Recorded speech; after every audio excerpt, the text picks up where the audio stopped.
कहाँ तक लिखा दिया था?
कहा तो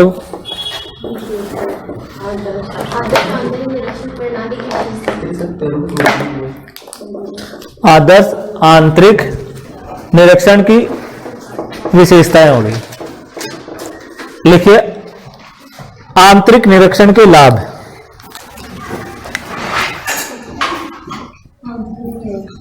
आंतरिक निरीक्षण के लाभ।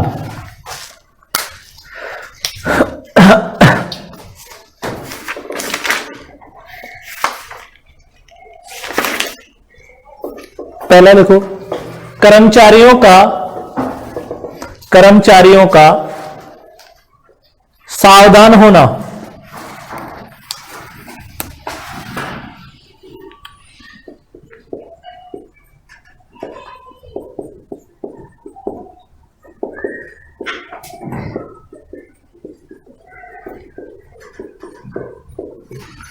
देखिए आंतरिक नियंत्रण का महत्वपूर्ण अंग है। आंतरिक नियंत्रण का आंतरिक निरीक्षण भी कह सकते हैं और इसे आंतरिक जांच भी कह सकते हैं। क्लियर? तो देखिए इसमें क्या किया जाता है आंतरिक निरीक्षण में, स्टाफ के व्यक्तियों द्वारा किए गए जो भी व्यवहार और सौदे होते हैं उनकी क्या की जाती है, जांच की जाती है। इसलिए कर्मचारियों का सावधान होना, पहले से ही कर्मचारी क्या करते हैं, सावधानी से कार्य करते हैं। उनको ये मालूम रहता है कि कंपनी में आंतरिक निरीक्षण की व्यवस्था है, तो हमने जो भी व्यवहार या सौदे जो भी लेन देनों का लेखा जोखा किया है उनकी शीघ्र ही क्या होगी, जांच पड़ताल होगी। तो वो पहले से ही क्या करेंगे, सावधानी से कार्य करेंगे। क्लियर है क्या? फिर लिखो कर्मचारियों का ईमानदार होना।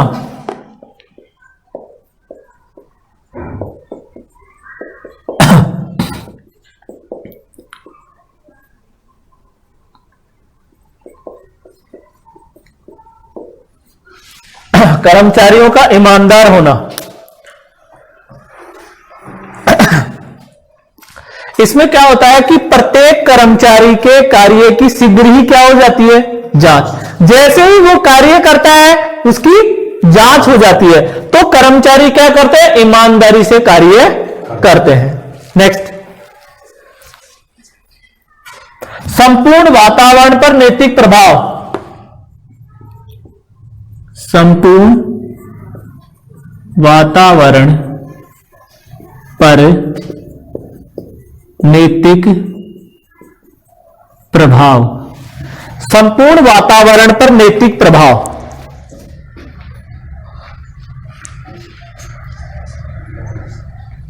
देखिए संपूर्ण वातावरण किसका, कंपनी का। कंपनी का जो भी वातावरण है उसमें सभी पर इस चीज का प्रभाव पड़ता है। किस चीज का प्रभाव पड़ता है, आंतरिक जांच का। वो पूर्ण परिश्रम के साथ, ईमानदारी के साथ, चातुर्य के साथ और अपनी जो भी नैतिक जिम्मेदारी होती है उसके साथ वो क्या करेंगे, काम करेंगे। क्लियर? नेक्स्ट लिखो, अशुद्धियों में कमी।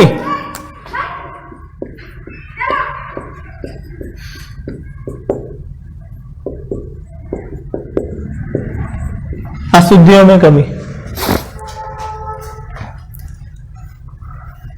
अशुद्धियों में कमी कैसे होगी?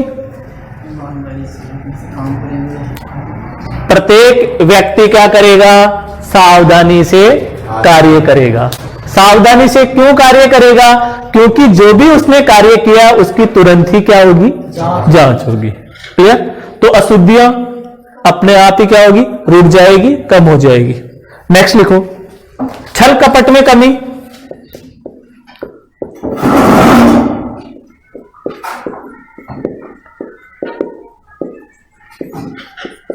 नेक्स्ट लिखो, छल कपट व अशुद्धियों का शीघ्र पकड़ना।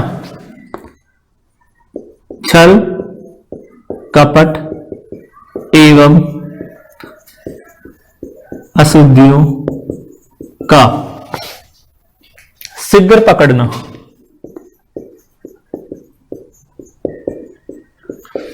नेक्स्ट,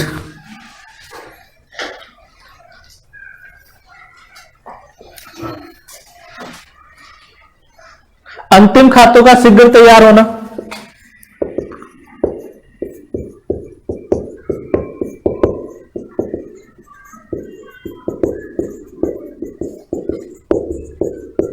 क्योंकि इसमें जांच कार्य तुरंत साथ साथ होता रहता है, तो जो अंतिम खाते होते हैं वो भी क्या हो जाते हैं, शीघ्र ही तैयार हो जाते हैं।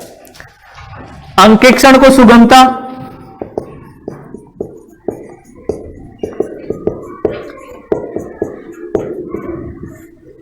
अंकेक्षण को सुगमता।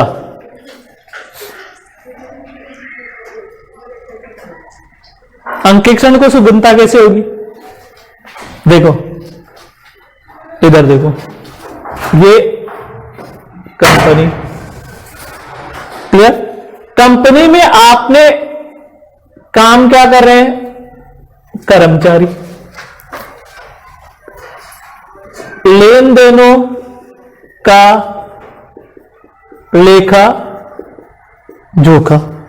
क्लियर? तो इन्हीं कर्मचारियों में से किसी कर्मचारी द्वारा क्या की जाती है, जांच पड़ताल। तो वो जांच पड़ताल क्या हो गई आपकी, आंतरिक जांच या निरीक्षण। अब क्या होता है कि अंकेक्षण को, इस कंपनी का क्या करना है, अंकेक्षण करना है। अंकेक्षक को कंपनी का क्या करना है, अंकेक्षण, अर्थात खातों की सत्यता और शुद्धता की जांच करना है। तो वो क्या करेगा, इस कंपनी के समस्त व्यवहार या लेन देनों की जांच न करके इस आंतरिक जांच और निरीक्षण है उसकी सहायता से वो क्या कर लेगा, जांच पड़ताल कर लेगा। और इससे वो क्या करके, परीक्षण जांच करके, अर्थात कुछ चुने हुए व्यवहार या लेन देनों की जांच करके अपनी रिपोर्ट दे देता है। तो अंकेक्षण का कार्य सरल हो जाता है जिस कंपनी में आंतरिक निरीक्षण होता है, उस कंपनी में। क्लियर? वो परीक्षण जांच के आधार पर ही अपनी रिपोर्ट दे देता है। नेक्स्ट, प्रत्येक व्यक्ति का उत्तरदायित्व निश्चित होना।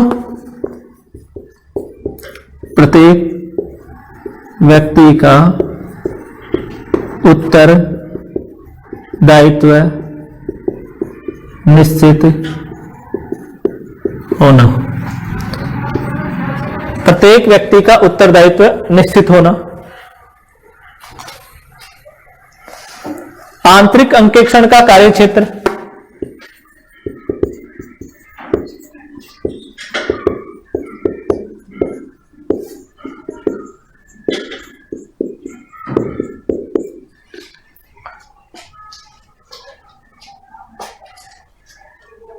क्या लिखा, व्यवसाय का निश्चित होना।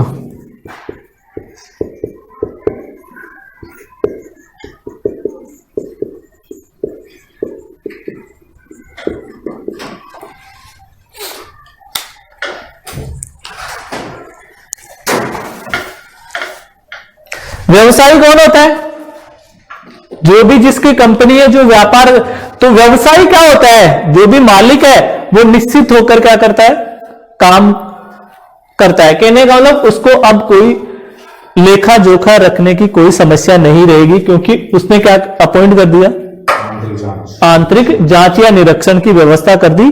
तो जो भी छल कपट अशुद्धि वगैरह कंपनी में होती है वो तुरंत ही क्या आ जाती है, पकड़। तो इसलिए व्यवसायी क्या होता है, निश्चिंत रहता है। नेक्स्ट लिखो, आंतरिक निरीक्षण की हानियां।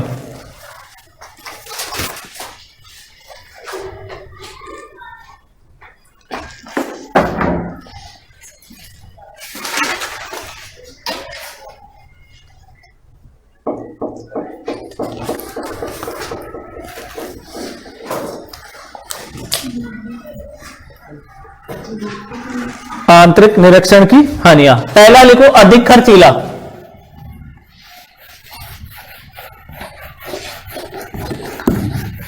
अधिक खर्चीला।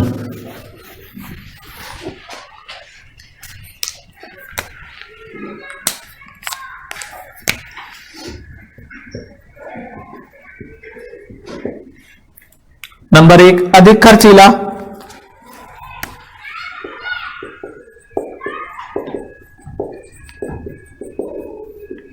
नंबर 2 पे लिखो, कार्य का दोहराव।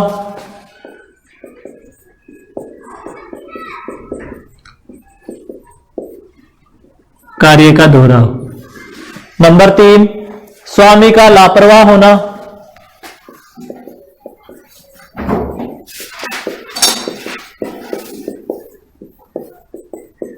स्वामी का लापरवाह होना। नेक्स्ट, कर्मचारियों पर बुरा प्रभाव।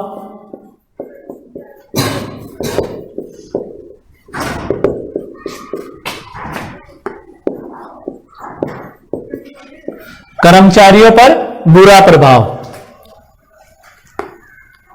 नेक्स्ट, अंकेक्षण का लापरवाह होना। गुटबंदी द्वारा गड़बड़।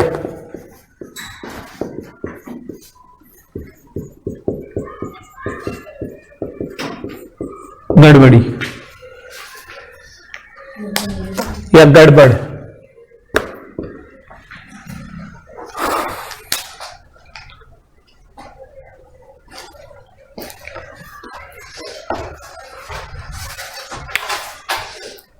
क्या क्या हानियां होगी? देखिए, अधिक खर्चीला क्यों है आंतरिक निरीक्षण? क्योंकि हिसाब किताब के लिए और भैया रखनी पड़ेगी। क्लियर? तो स्टेशनरी का खर्चा ये बढ़ जाता है। क्लियर? और एक तो कर्मचारियों में से कर्मचारी को अपॉइंट करोगे तो उसको भी आपको वेतन वगैरह देना पड़ेगा, प्लस फिर उसका आपने अंकेक्षण किया तो अंकेक्षक को भी क्या देने पड़ेगी, पारिश्रमिक देना पड़ेगा। तो आंतरिक निरीक्षण एक तो क्या है, खर्चीला है, खर्चा। फिर है कार्य का दोहराव। इसमें देखिए, कार्य का दोहराव कैसे होता है? कर्मचारियों ने कार्य कर दिया, उसी कार्य को दोबारा उसी संस्था के कर्मचारी का द्वारा दोहराया जाता है कि इसने सही किया या नहीं किया। उसके बाद जब अंकेक्षण कार्य करता है तो अंकेक्षण उसको दोहराता है। तो इसमें एक दोष क्या है, कार्य का दोहराव भी होता है। फिर है स्वामी का लापरवाह होना। स्वामी निश्चित हो जाता है, यहां लास्ट पॉइंट आया था लाभ, लेकिन वो कभी कभार वो आपका दोष भी बन जाता है। क्लियर? आप पूरे ही आप निर्भर किस पर हो, आंतरिक निरीक्षण पर। क्लियर? फिर है कर्मचारियों पर बुरा प्रभाव। कैसे पड़ेगा कर्मचारियों पर बुरा प्रभाव?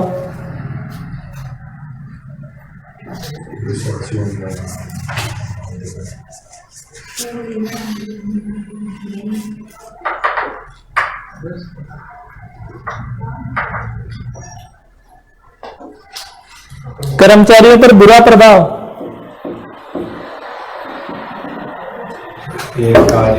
अरे कर्मचारी ये बुरा प्रभाव ऐसे पड़ जाता है कि उसमें आंतरिक निरीक्षण अपनाया जा रहा है।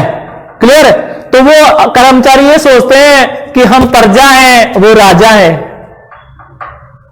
यानी कि मतभेद सा समझ में नहीं रहता कि वो व्यवसाय के स्वामी को तो क्या मान लेते हैं, राजा, और अपने आप को अपने से तुलना क्या करते हैं, प्रजा की तुलना करते हैं कि अपन ने जो काम किया उसकी क्या हो रही है, जांच पड़ताल हो रही है, तो उस चीज को वो क्या होते हैं, नकारात्मक लेते हैं। क्लियर हो गई बात? कहने का मतलब ये वो सोचते हैं कि स्वामी अपने को गलत मानता है। क्लियर? ठीक है। तो कर्मचारियों पर आंतरिक निरीक्षण का क्या होता है, बुरा प्रभाव पड़ता है। फिर है अंकेक्षण का लापरवाह होना। अंकेक्षण लापरवाह क्यों होता है? वो डायरेक्ट इसी जांच को उठाकर अपनी जांच पड़ताल करके रिपोर्ट प्रस्तुत कर देता है। क्लियर? फिर है गुटबंदी द्वारा गड़बड़। कभी कभार क्या होता है कि जो कर्मचारी, जैसे स्टाफ के ही कर्मचारियों के द्वारा जांच पड़ताल की जाती है, तो कर्मचारी आपस में मिल जाते हैं, बोले तू भी खा रहा, मैं भी खा रहा हूं, तो गड़बड़ गुटबंदी करके वो क्या कर लेते हैं, गड़बड़ कर लेते हैं। लिखो,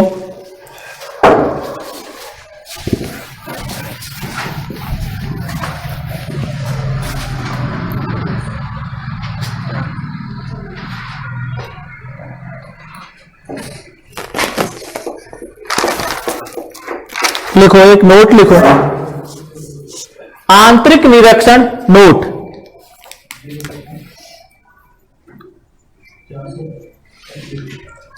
आंतरिक निरीक्षण एक अच्छी प्रणाली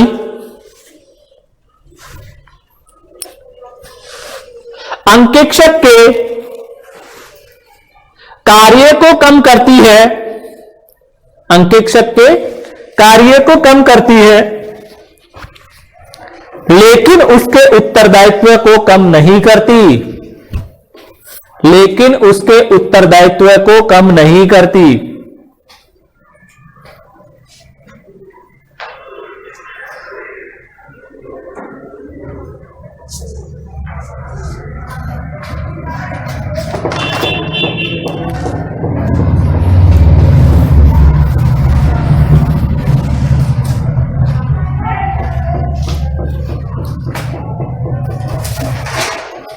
देखिए, अब हम बात करेंगे किसकी, आंतरिक अंकेक्षण की। देखिए, आंतरिक अंकेक्षण, आंतरिक अंकेक्षण, इंटरनल ऑडिट। देखिए, आंतरिक अंकेक्षण, इंटरनल ऑडिट। आंतरिक अंकेक्षण की व्यवस्था, देखिए कंपनी अधिनियम 2013 है, और कंपनी अधिनियम 2013 की धारा 138 में बताया गया है कि कंपनी में आंतरिक अंकेक्षण की नियुक्ति की जानी चाहिए। कौन सी धारा के तहत? 2013 के 138। कंपनी अधिनियम 2013 की धारा 138 के तहत। तो लिखिए, सबसे पहले तो हम बात करेंगे यहां पर कि आंतरिक अंकेक्षण क्या होता है। आंतरिक अंकेक्षण लिखो, व्यावसायिक संस्था के लेखों और व्यावसायिक संस्था के लेखों और क्रियाओं का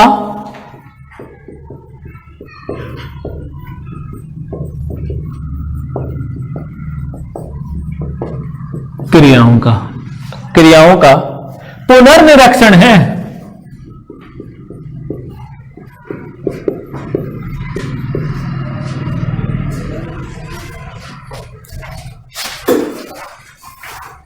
देखिए, आंतरिक अंकेक्षण व्यावसायिक संस्था के लेखों और क्रियाओं का क्या है, पुनर्निरीक्षण है। इसमें नोट लिखो, कंपनी अधिनियम 2013 के द्वारा कंपनी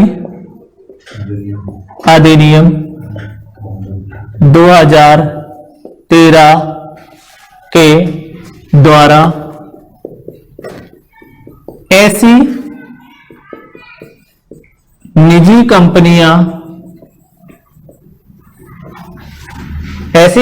कंपनियां जिनका वार्षिक कारोबार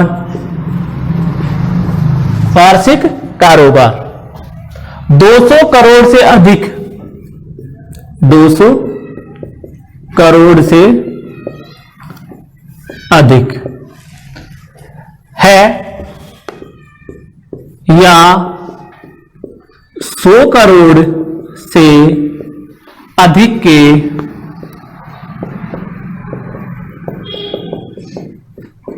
100 करोड़ से अधिक के ऋण बकाया, 100 करोड़ से अधिक के ऋण बकाया चल रहे हैं, चल रहे हैं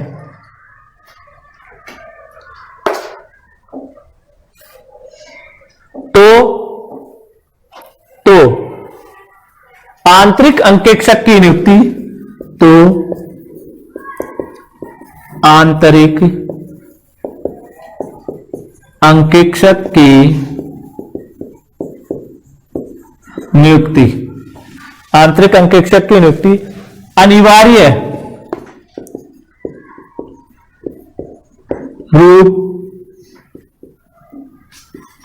अनिवार्य रूप से करनी होगी।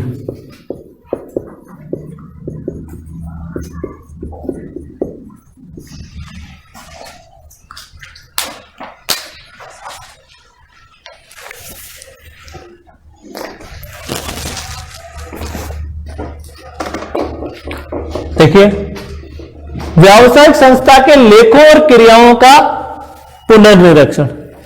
देखिए, आंतरिक जांच और आंतरिक निरीक्षण है, वो तो निरीक्षण है, ठीक है, और आंतरिक अंकेक्षण पुनर्निरीक्षण है। जो आपने आंतरिक कार्य किया है ना, उसकी क्या कर रहे हो यहां पर? जांच। क्लियर? तो इसको क्या कहा? पुनर्निरीक्षण। और ये कह रहा है कि 2013 आपको धारा बता दी 138 में प्रावधान है किसका? आंतरिक अंकेक्षण का। और वार्षिक जो कारोबार है किसी भी निजी कंपनी का, वो कितना है? 200 करोड़। और उसके बकाया के ऋण कितने हैं? 100 करोड़ से अधिक के ऋण बकाया चल रहे हैं। तो उसे अंकेक्षक को किसकी नियुक्ति करनी पड़ेगी? आंतरिक अंकेक्षक की नियुक्ति अनिवार्य रूप से उन कंपनियों में करनी पड़ेगी, कंपनी अधिनियम के तहत। कारोबार कितना? 200 करोड़। बकाया के ऋण कितना? 100 करोड़। ठीक है,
चलो आगे। ये तो कौन सी कंपनी के लिए हो गया? निजी कंपनियों के लिए। अब कौन सी कंपनियों के लिए हो गया? अब सार्वजनिक कंपनियां हैं, उनके लिए अलग है। क्या क्या प्रावधान है देखो, लिखो इसमें। प्रत्येक गैर अनुसूचित सार्वजनिक कंपनी, प्रत्येक गैर अनुसूचित सार्वजनिक कंपनी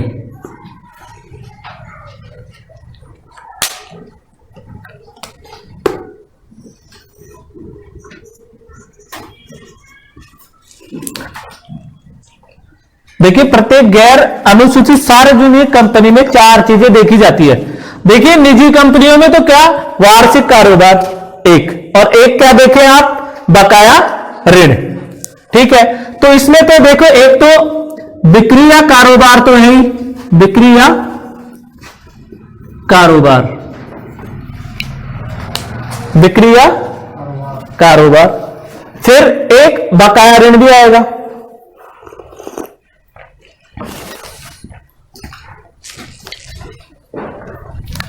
ऋण बकाया।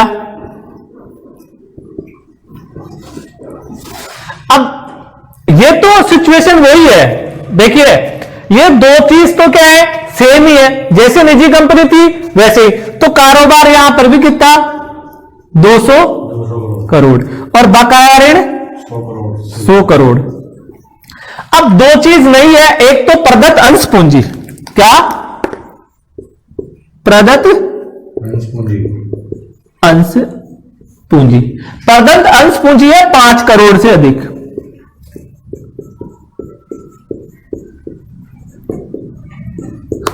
अधिक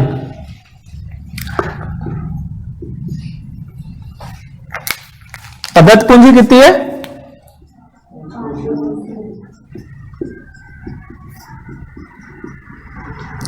और फिर एक आया आदत जमाए, आदत जमाए,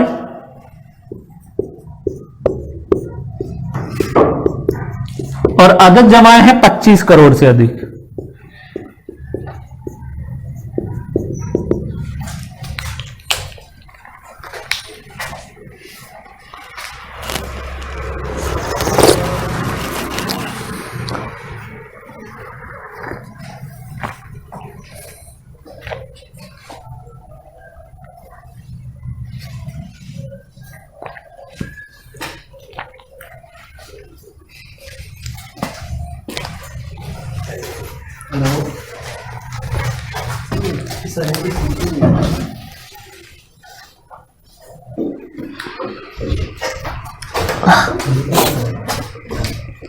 देखो आगे,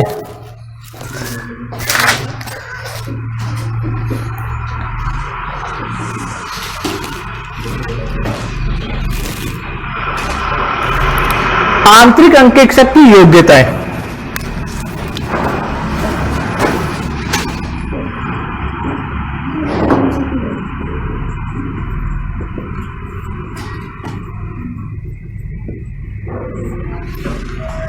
योग्यता 3 एरो बना लो। चार्टेड अकाउंटेंट,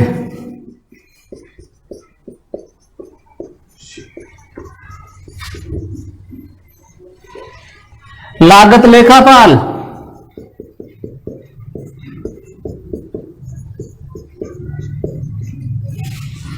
और अन्य व्यवसाय जो बोर्ड द्वारा निश्चित हो।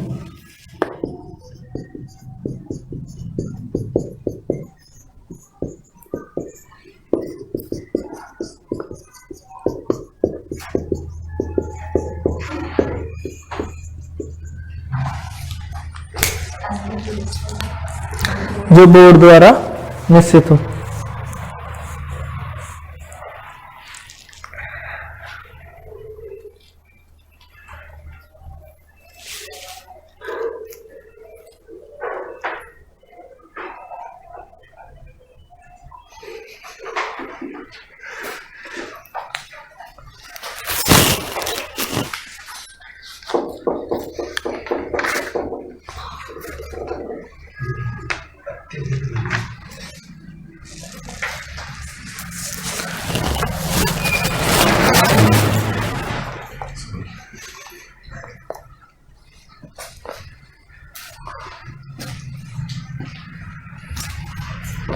योग्यता चार्टेड अकाउंटेंट, एक तो क्या चार्टेड अकाउंटेंट। लागत अन्य व्यवसाय जो बोर्ड द्वारा निश्चित हो।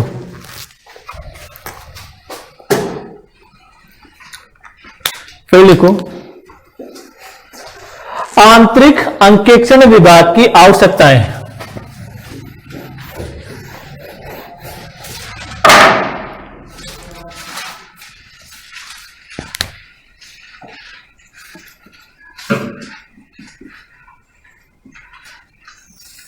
इसके भी 3 एरो बना लो। पर्याप्त कर्मचारी,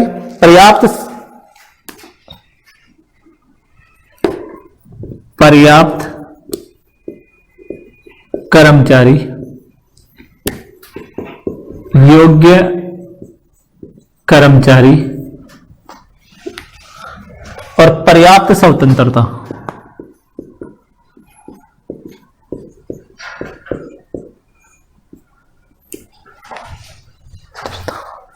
स्वतंत्रता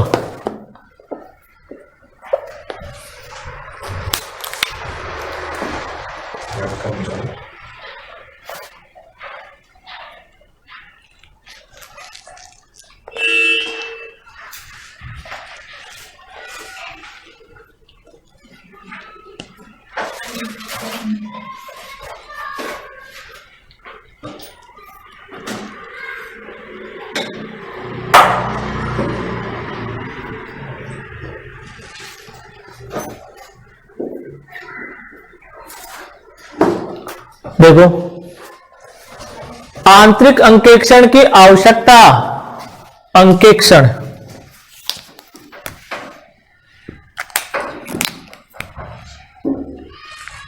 ठीक है।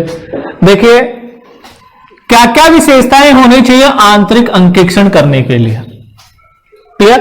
ये विशेषता होगी तो वो आवश्यक रूप से अच्छी तरीके से क्या कर लेगा, आंतरिक अंकेक्षण कर ले।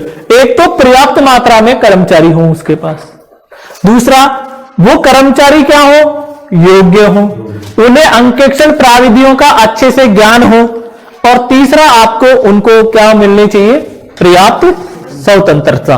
स्वतंत्रता लेखों के संबंध में हो सकती है, स्वतंत्रता रिपोर्ट के संबंध में हो सकती है। स्वतंत्रता किसके संबंध में, लेखों के संबंध में, और कर्तव्य विभाजन के संबंध में या कार्य विभाजन के संबंध में।